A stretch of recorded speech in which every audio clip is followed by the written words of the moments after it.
Hi, my name is Sachin Kant Mishra. Today I'm going to give you a demonstration of SAS Enterprise Miner, that is a data mining workbench available on cloud services. In this tool, we will be learning to import, clean, explore, model and visualize a dataset containing a real world problem. So let's get started. So this is our interface. We have to click on new project, given our names and plus name. Once your project is created, you have to create a diagram. So you can right click on it and create diagram. Give a name there and click OK. Now your diagram is created, you have to import the data. For that you can go to sample tab, drag and drop file import, go to the click on import file, browse your file, click OK. Now the next step would be to modify your attributes for the variable types. You can see here the target variable is default payment. The category would be nominal. Nominal is for the categorical variables and interval is for the numeral variables. So we'll set accordingly for all our attributes. So we have set all our variable attributes. These are all the input variables. This is the target variable. If you want, you can drop a variable by selecting yes or no from.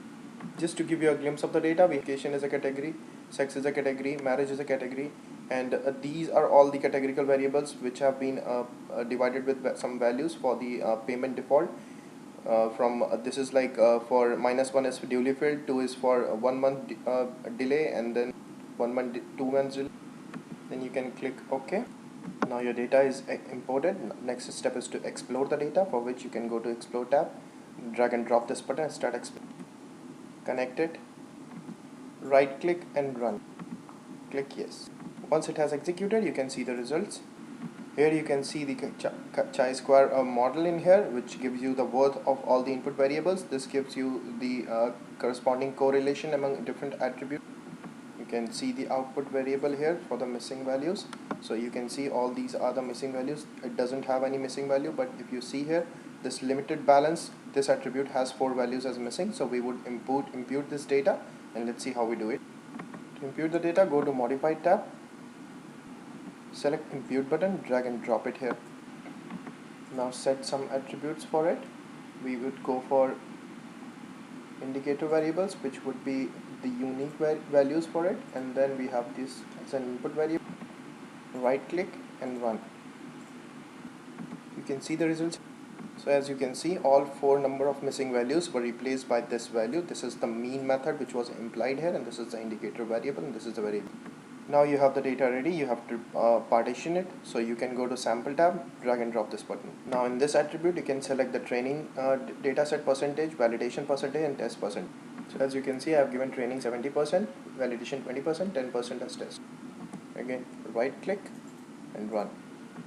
You can see so in the result section, you can see that, as you can see, out of 5,000 observations, 3498 were sent to training set, 1000 were for validation, and 502 for test. Next step is to create a control point in order to run to a different model.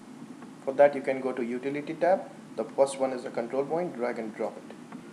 And next step is to include models. So because this is a classification kind of data, so we would be going for classification learning algorithm, which would be a neural network we would be using here with the 2 techniques. One is the backdrop and the other one would be the default technique. So we will execute 2 type of neural network models here. To add the models, go to model tab, select neural network from here. You can set the properties of all the neural network models, which would be the first is network. Network gives you the architecture you would be following. Multi-layer perceptron is the most popular architecture we follow here. This is the number of hidden units you want, number of layers within the connection.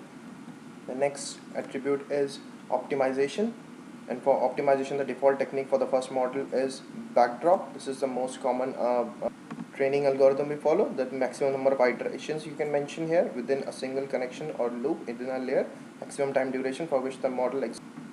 Then you can scroll down here. This is the learn. This gives you the amount of the change in weights while iterating through a training data set.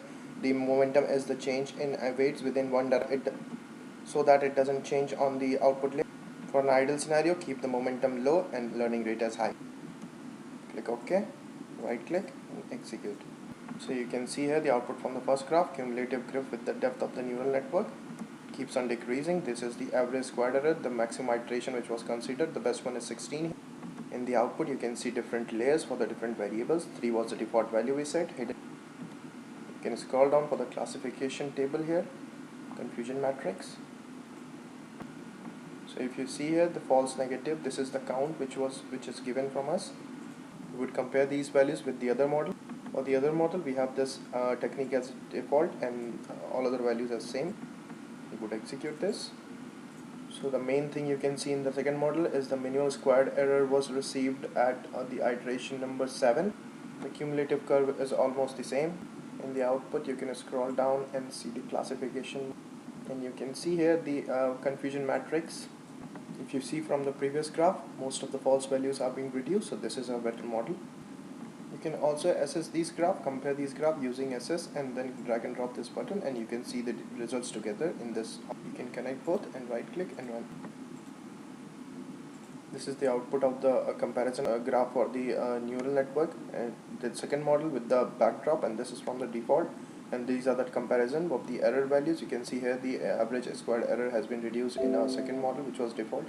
So that's how you can compare, and this is how you can use this tool for the data analytics.